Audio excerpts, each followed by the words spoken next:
something about Fundora. I like where her, oh, good left, good uppercut. I like where her guard is. But hey, folks, we live. Her guard is right. And when she starts throwing her, you're going to get an exchange and knocked out. Is live, but it must be carried in 2 different time zones because I believe that the fight is over. But this ref is hilarious. Showbiz. His job, but man, Showbiz. The fight is actually over, and I was going to do something that I had never did before in my big old kitchen. Cruz right in is on target now, but that left hook is nice. That left hook is nice. I don't give a damn. She keep hitting her off the top of the head with that left hook. She can catch one. This is one of the biggest kitchens. Because that left just comes out. Good fight. Good up. This is one of the biggest kitchens. 34 seconds. I was just getting into the fight. I believe. It looked like he was about to cry. Yeah. Right. So that said, for the record, like we live too, and represent like it's supposed to be represented with the truth of the matter. Whenever I asserted, the word is asserted, right? And I'm just happy to be here live and doing what I do, promoting this sport that we love so dearly. We love this sport dearly. You know what I mean? I've been following, and actually I've been boxing and following boxing all my adult life, right? So this doesn't. I had enough sense to convey what I knew about boxing to y'all. But I've said this on numerous things that I believe from way down on the inside that I'm a darn good coach. I can coach, right? And I want to make mention of this and not to disregard or disrespect Rolando Rolly Romero. But there was a conversation that came up about his coach, Bullet, right? And it was said that Coach Bullet and Rolando Rolly Romero parted ways. And it was Coach Bullet's position that Rolando Rolly Romero was showing signs of disloyalty. Now, if that's the case, I feel him on that, right? You cannot go into a coach and boxing relationship unless you go into it wholeheartedly, right? And if you don't go into it wholeheartedly, right, you're gonna end up, right, not being able to. If the coach is good, you're not going to be able to be coached effectively. And I'm going to get to that in a minute, but I want to touch on Coach Bullet. Coach Bullet came out and said that Rolly Romero elected to go to, say he was going to go train with another person, right, for 30 days. And Coach Bullet told him, no, if you're going, keep going, right? Because that is the first sign of disloyalty. And I get it. I get it, right? And as far as I'm concerned, and I'm quite sure Coach Bullet feels the same way, that the way you start off, the way you end up, right? Now, I want to jump in and give my opinion about Rolando Rolly Romero's disposition and his position as a boxer, in my opinion, right? About maybe 4 or 5 months ago, this came up in my thought process, right, in regards to Rolando Rolly Romero and his situation in the boxing scheme of things, right? I say situation because, as far as I'm concerned, Rolando Romero is still in developmental stage of the boxing scheme of things, right? He's still developing. And I think I need to add, as far as what I saw and what I think in regards to Coach Bullock and Rolando Romero. I actually thought and still think that Rolly Romero is actually uncoachable, right? He's uncoachable as far as having the mental state necessary to improve, right? And a coach, you can be as good a coach if you want to be, but if your boxer, fighter, is incapable of responding to what you tell him, the instructions you give him in regards to bettering yourself as a fighter, then, in my opinion, you are uncoachable. And I felt very seriously in that regards to Rolando Rolly Romero. Rolando Rolly Romero, I never saw any improvement, right? Now, one thing that I will say that he could hit, that was due to the fact that Rolly Romero was naturally a nice-sized athlete, right? He had he carried nice weight, right? And he was pretty well conditioned, I think, right? I've never saw him really. You go 10 rounds? I've never seen him because I've never seen him go 10 rounds, right? Maybe he did, I don't know. But I'm just saying I've never seen him go 10 rounds. In fact, what I will do to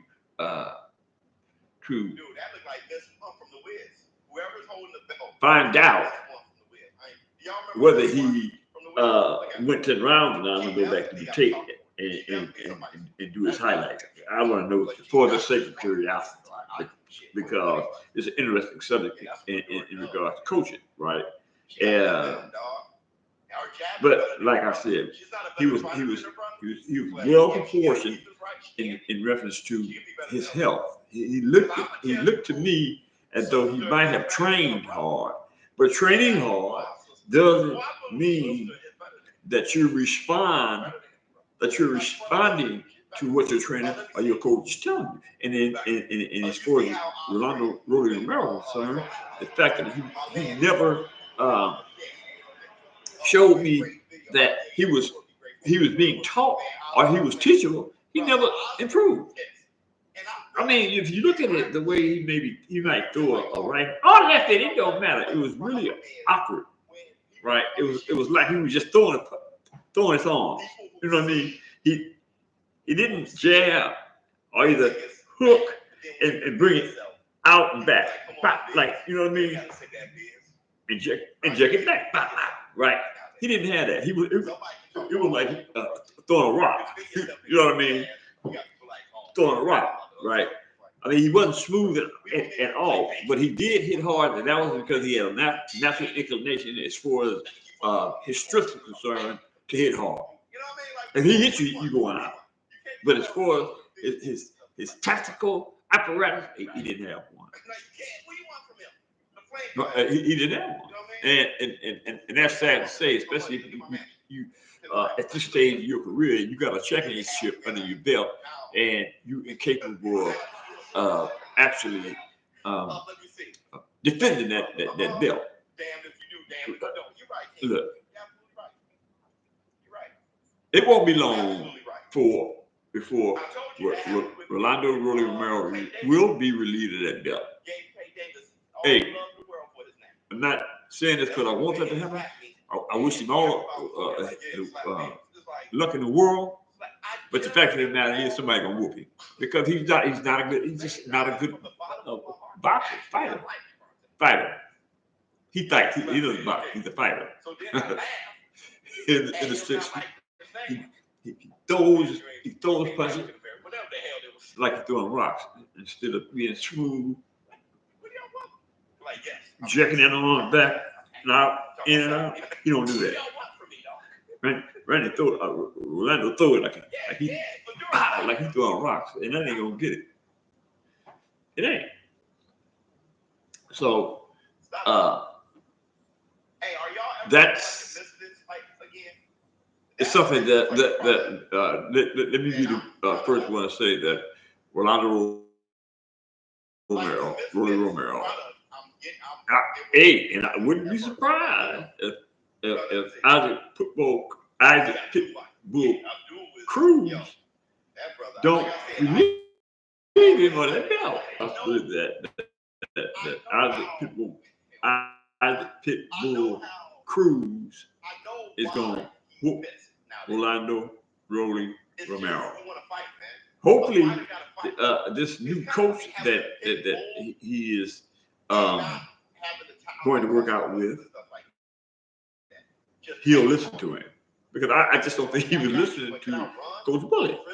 Now that would be a good topic that I would like to have with Coach Bullitt. Coach Bullitt, if you hear me, step up to the plate, dude, and let's have that conversation, because I'm almost certain, and I think it was something that you said that leads me to believe that Rolando Rolly Romero was uncoachable.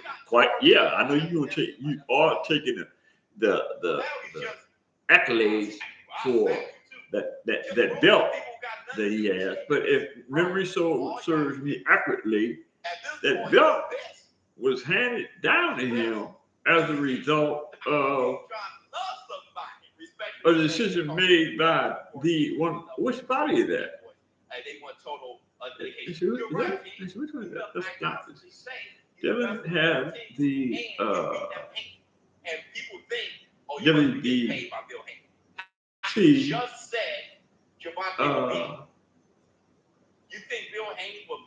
What does Matias have? WBA? I told you. And it's not just it's every family. That's what Teofimo Lopez, WB. No, the IBF. Is he on there? I think it's IBF. So Rolly would have to have the WBO. If my thought processes are functioning appropriately, Rolly Romero has the WBO belt. So let the record reflect that Coach Jack Daniels is saying that it won't be long before Rolando Rolly Romero will be calling up that belt. That's the way it is in boxing. That's boxing. If you work to be the best, or you don't do that anymore, right?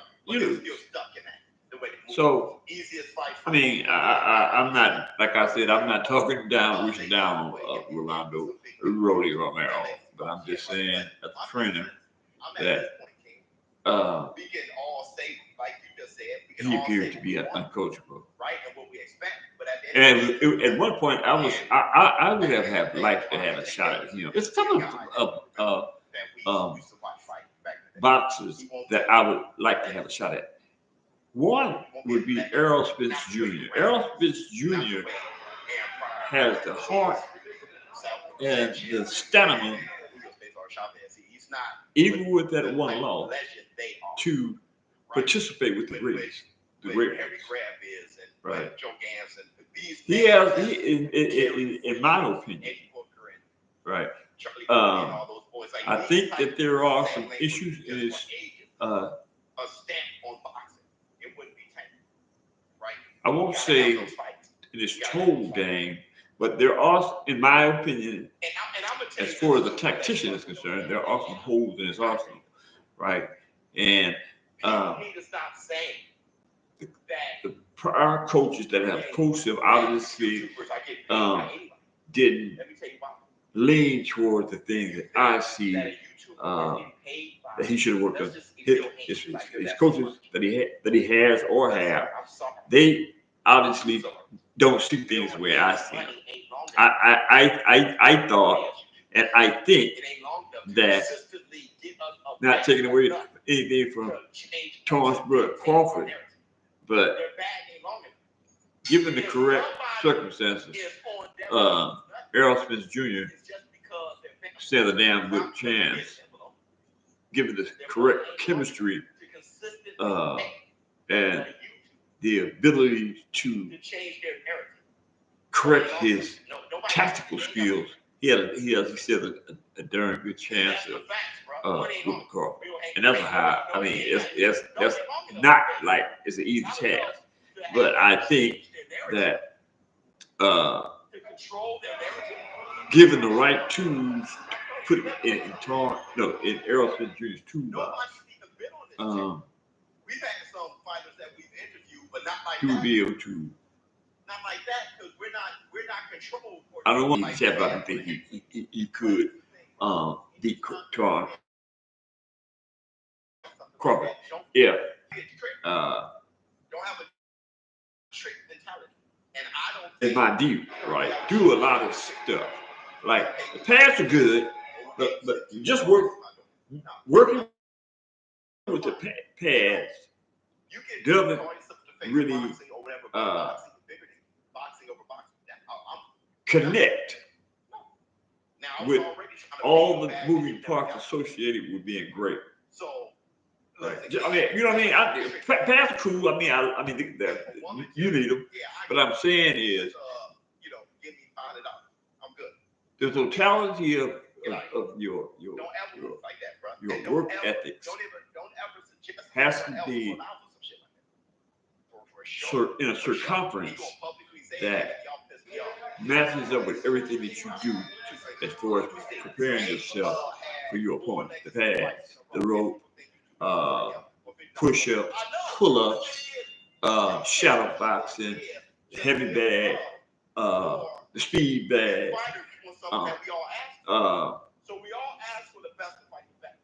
How you do your abs. I mean, it's everything that you do on the floor, preparing yourself to be great.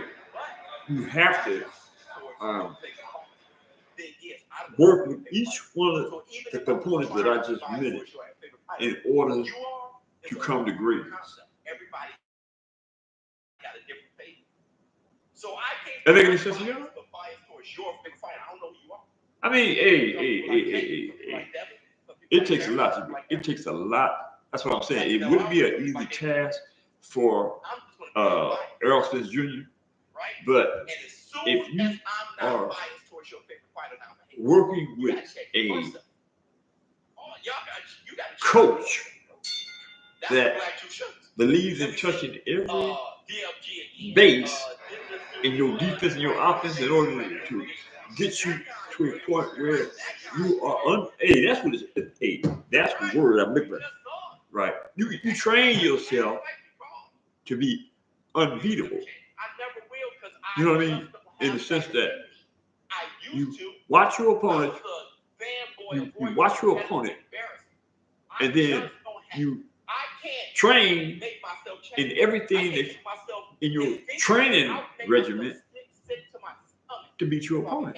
I go for Torrance Bud Crawford also, right?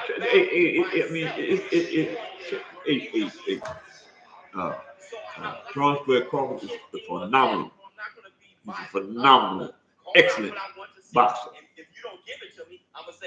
I mean, and you got to be on a certain game plan to stand in there with it, right? I mean, it's like to go in there and beat Torrance, but Crawford, you got to be a tactician. You know what I'm saying? And it's a certain skill set that you have to engage in order to physically and psychologically beat a person like Torrance Bud Crawford. Yeah, it's a certain mental and physical skill sets that you have to maintain in order to beat somebody like Torrance Bud Crawford. But I'm telling you, I am telling you that it is doable. It can be done. You know what I mean? I'm not bragging on myself. I'm just saying, when I did what I did in the boxing scheme of things, it was just simply, it was just hard to hit me. You know what I mean? It was hard because my philosophy was, I'm gonna hit you, but you're not gonna hit me. So therefore, my training regimen had to be such a stickler for accuracy on everything that I did. I was a stickler, right? But everything I did, that, hey, look, it was a one guy I was in the ring with, right? And he had in the beginning he had more experience than I did. But he used to always come to the gym and watch me.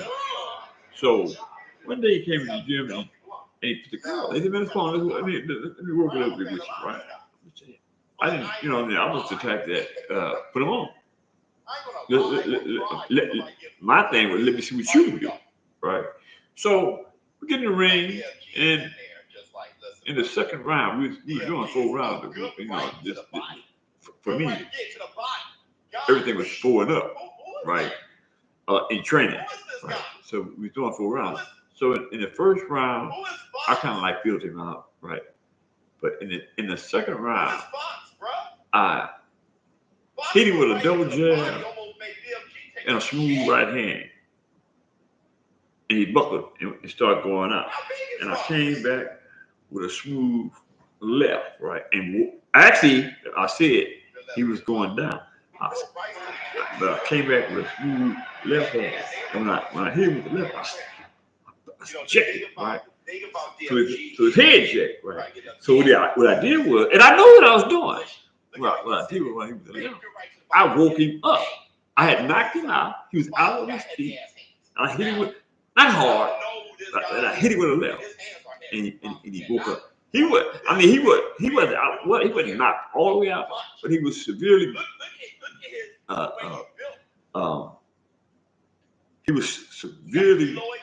damaged in his thoughts, that he was like, he had wobble legs, right? So I saw that night, he hit him with a left, gently, and woke him up, right? So I said that to say this.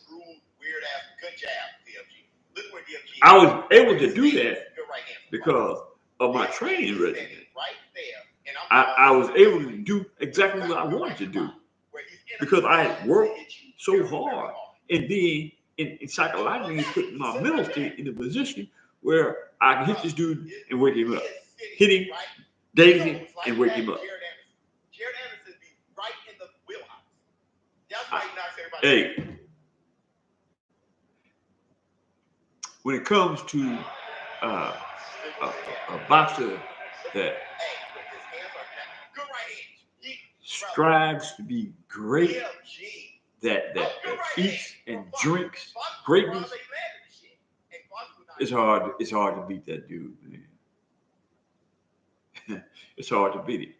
That's why I constantly say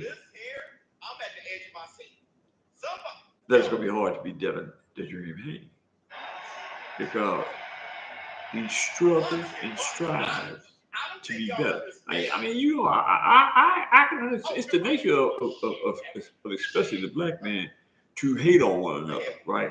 I don't do that, so you miss me. You set me on a stool to the side when it comes to that, because I'll do that, right? And I'm serious about that. But I'm just saying, I made reference to that because in the world that we live in, right, we're in that caveman mentality where that instead of us working for our brothers and sisters, what we want for ourselves, right? It's the total opposite, right? We want to see each other broke, hungry, and crazy. You know what I'm saying? That, in another human being, as far as our culture is concerned, is the way that it is, right? Sad as it is, it's sad. It's sad, but it's factually true. And hopefully before Allah calls me to, I I believe that I've been a good servant of Allah. So they called me home. I hope that before I go, I'm able to see a mammoth amount of change in reference to the way we think as a people. Just like difficult for me to communicate to y'all and not and act like it don't exist, right? And I guess the majority of people they don't want to hear that, because to swallow the truth is like swallowing a watermelon. You can't do it. Just like accepting the reality of the way things are, the way you are as a people, right? It's hard to swallow. So instead of swallowing it, the majority options to act like it don't exist. How convenient, you know what I mean? How convenient for us to embrace our mind, how not to, in this instance, work for your brother and your sister, what you want for yourself. Okay, I'm gonna leave it alone. Yeah, it's just something that comes up when I think about y'all. You know what I mean? When I think about y'all, who else does that? How many of y'all out there in the basketball community has time to think about your brother and your sister? How they doing? If they're all right? You know what I mean? Is there anything that I can do to help somebody else? No, that ain't on y'all agenda, because dude didn't train y'all to be otherwise.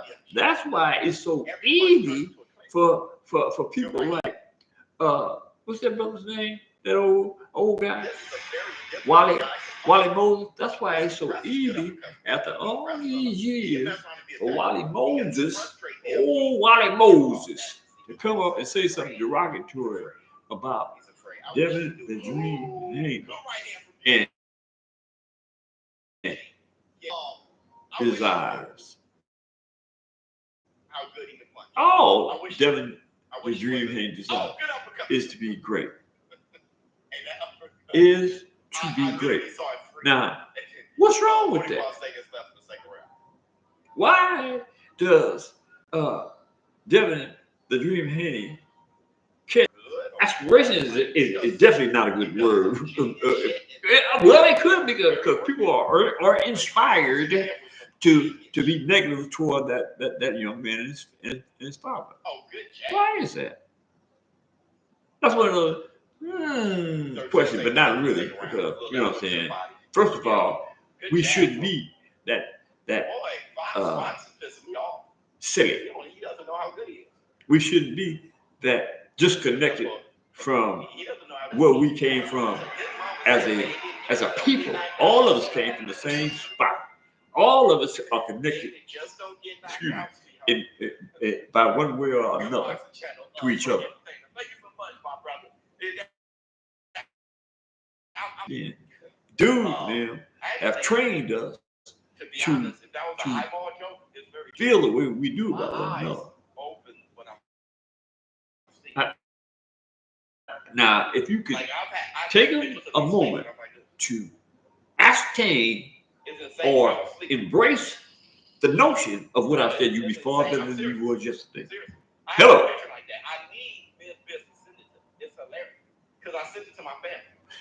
Long as I stay on this podcast, I will have the opportunity to do what I do, and that's share my wisdom, my previous greatness otherwise with y'all. But I am also going to do my damnness to wake y'all up from a way deep sleep. Think about that. Anyway, I really enjoyed myself tonight. I didn't get a chance to do that fight because it's over, like I said. And there is another undercard, but these gentlemen, I didn't get a chance to do the variables on this, so I'm not gonna jump in and do them now. And I would have wished that, let me try something.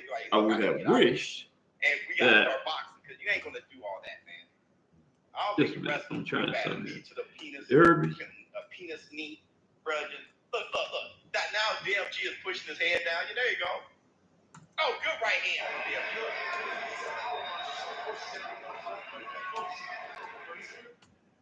I want to see what y'all do.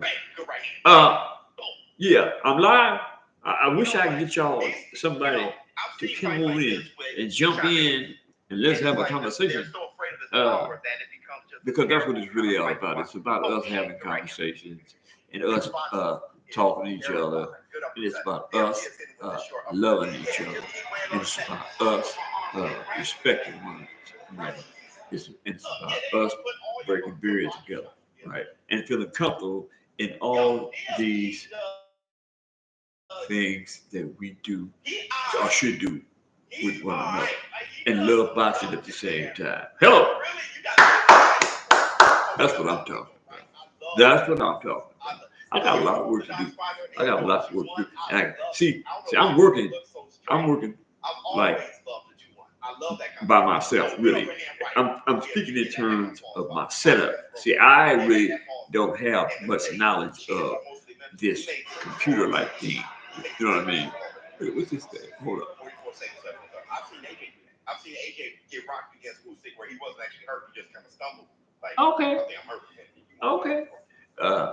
But you want. And he that's gets together real quick. What my goals and admirations are. To do what I do, I successfully reconnected. I am whatever that means, because I said, this is all trial and error with WA. You know what I mean? I'm doing things by reading and doing the necessary thing necessary by reading to get this out of the world. Now, did that satisfy what I was trying to convey to y'all? I'm teaching myself how to be astute enough, intelligent enough to run this laptop, talk to y'all, have all the moving parts that the guys that are successful as a YouTuber, and as an analyst or journalist to be able to be successful. Because it is one of my ambitions to be successful. So people will be able to say, now there goes Jack Daniels, the coach Jack Daniels. He created this podcast, and it was one of the best podcasts on the board. That's why learning how to do this is very important to me. So I'm not normally I would say, could you help me out? No, I ain't doing that. I'm not doing that. I have to do this on my own. And one of my friends, you know what I'm saying? And that's another thing. You hear me, friend? You can actually count how many. Hey, you can say what you want to say, but this goes for the majority of us as a people, right? Especially in regards to my culture, right? You can count the amount of friends that you have on one hand. One hand. In the round, a lot of times, the first one. I mean, you might have a bunch of associates, but how many do you have that will go to the extremes for you? How many do you have that will feed you when you're hungry? Friendship is a powerful institution that having all these burdensome inclinations to be sideways with your friendship, suspicious with your friendship. You know what I mean? I don't know, man. Life, as I've experienced it,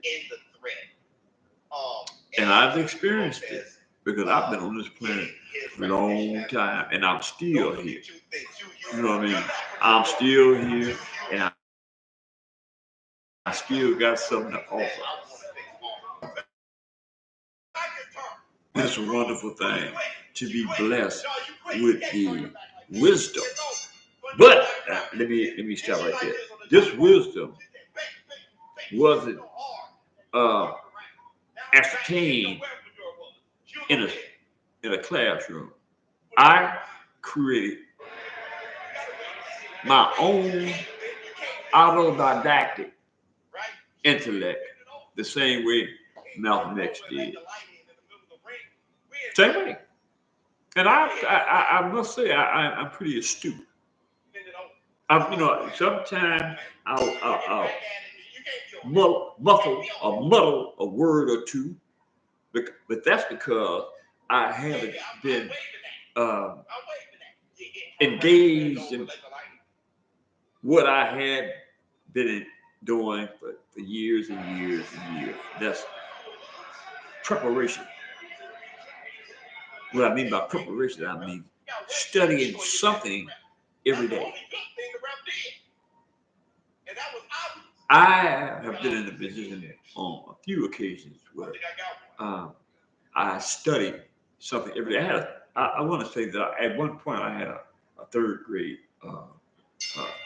reading level. I was a third grade reading level. But when I finished scholastically and I tested, I had over 12th grade reading ability. I can go on and on with this, but I'm going to drop this on you. I'm probably going to cut for the night. But there was a time that I used to watch this. I want to say a show. It was called the McLaughlin Group. Right? It would come on every day about 3:00, right? And they would, worldviews, everything that was going on in the world was subject to the McLaughlin Group, right? That's in the McLaughlin Group, right? I sit up there on that couch and I would listen to what they're saying. I couldn't understand another thing they were saying. It was just one of the most humiliating things in my life to have to work through, right? People talking to you, and you couldn't understand it. Now, come on, y'all. How many of y'all go through the same thing daily? And you got people of a different color talking over your head. Hey, I don't know. Maybe this doesn't really bother you because it's been going on for so long, right? So you just smother it and put it to sleep instead of doing something about it, right? But here's what I did, right? I had at one point in my life, I had dedicated my life to an hour to 2 hours worth of study every day. Every day. Pen, dictionary, learning how to break words down to the point where I could put them before the dictionary and learn the breakdown of each one. Right? I did this when it first happened about the McLaughlin Group. I did this for I want to say maybe 2 years in a row. I'm speaking from a third grade level. Now, when I get to the point where I'm about to go with this, I'm going to start with that portion of what I was saying in order to get back into the McLaughlin Group. So, about 2 years, I listened to them cats, right? every day I be just struggling, and twisting, and you know what I mean, frustrated. For 2 years I did that. But after that second year, right, came into the room, put my head on my hands on my chin, relax, and listen to that hour worth of commenting from the McLaughlin group. And when he finished, that day, that was the last time that a person could say something over my head. And I was literally elated. Could you imagine that? Could you imagine that? You know, and I'm going to say this. I'm going to say this. You can believe if you want to, but you also remember that I don't do no perpetrating and no commit no fraud, right? Being able to interpret what I was reading and writing saved my life. Once. I'm not going to get into the variables of how it happened, but that was true fact. It saved my life. Being able to read and understand what I will say that the opposition was throwing in my face. Yeah, that's a true story. That's a true story. Okay, y'all. I was hoping that the chat was gonna light up, but y'all ain't gonna. The chat disconnected again. I finna wait again. Now it resides itself again. So I done share some powerful moving experiences and incidents. Now, this is what y'all got to do for me. If you think enough about what I'm saying through your travels, when you come across this particular podcast, what you do, if you appreciate what I say to you, that has to be helpful in one way or the other, in the sense that you take it in light of the positivity that's associated with it, and you use it to your advantage by trying to better yourself. You keep doing what you're doing. You pass right on by what I'm saying, and don't push the subscription button. That way, that's one way of getting away. That's one way of getting away from dealing with the truth, right? Don't push the subscription button. You don't want to hear the truth. If you don't want me telling you about yourself and you know it's the truth, don't hit the subscription button. Be a dummy. That's the only word that comes to mind when it comes to not knowing what you should know in order that's in the best interest of you being a better human being. You're a dummy. I was a dummy. But I feel something about it. And I'm quite sure, like I said, even though I might muffle a word every now and then, I'm going to get out of that because I'm going back to picking up the books again, right? Even though I might muffle one of that, I'm quite sure y'all can appreciate the veracity of what I say. Tell me what you think about the things that I say to you. Tell me what you think about how much you appreciate boxing. And do you appreciate boxing as much as I do? That's all I got for y'all. Have a wonderful evening. And I'm gone. I just gave him all the love. I mean it from the bottom of my heart.